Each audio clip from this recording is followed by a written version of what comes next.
3 தினங்களுக்கு மழை பெய்யும். அடுத்த 3 நாட்களுக்கு தமிழகம், புதுச்சேரியில் பரவலாக மழை பெய்யக்கூடும். சென்னை புறநகர் பகுதிகளில் நாளை ஓரிரு இடங்களில் அதி கனமழைக்கு வாய்ப்பு. இந்திய வானிலை ஆய்வு மைய தென்மண்டல தலைவர் பாலச்சந்திரன் அறிவிப்பு. பொதுமக்கள் வீட்டை விட்டு வெளியே வர வேண்டாம். அத்தியாவசிய தேவைகளின்றி வீட்டை விட்டு பொதுமக்கள் வெளியே வர வேண்டாம். ஆறு, ஏரி, குளங்கள் போன்ற ஆழமான நீர்நிலைகள் உள்ள பகுதிகளுக்கு மக்கள் செல்ல வேண்டாம். செங்கல்பட்டு மாவட்ட ஆட்சியர் வலியுறுத்தல்.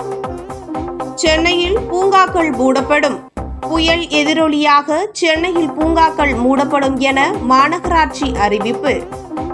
பெஞ்சல் புயல் நாளை கரையை கடக்க உள்ள நிலையில் முன்னெச்சரிக்கை நடவடிக்கை எடுக்கப்படுகிறது. பொது போக்குவரத்து நிறுத்தம். சென்னை OMR மற்றும் ECR சாலையில் நாளை பொது போக்குவரத்து நிறுத்தப்படுகிறது. புயல் கரையை கடக்கும் நேரங்களில் பொது போக்குவரத்து தற்காலிகமாக நிறுத்தப்படும். நாளை IT நிறுவன பணியாளர்கள் வீட்டில் இருந்து பணிபுரிய அறிவுறுத்தப்பட்டுள்ளனர். தினசரி நடப்பு நிகழ்வுகளையும் கல்வி, விளையாட்டு, அரசியல், வாழ்க்கை முறை, மருத்துவம், தொழில்துறை, சினிமா, பொழுதுபோக்கு போன்ற பல்வேறு நிகழ்ச்சிகளையும் உடனுக்குடன் காண கேப்டன் டிவி மற்றும் கேப்டன் நியூஸ் சமூக வலைத்தள பக்கங்களோடு இணைந்திருங்கள். உங்கள் வணிகத்தை கேப்டன் டிவி மற்றும் கேப்டன் நியூஸில் விளம்பரத்தின் மூலம் மேம்படுத்த விருப்பமா? உடனே கீழே கொடுக்கப்படும் எண்ணிற்கு தொடர்பு கொள்ளுங்கள்.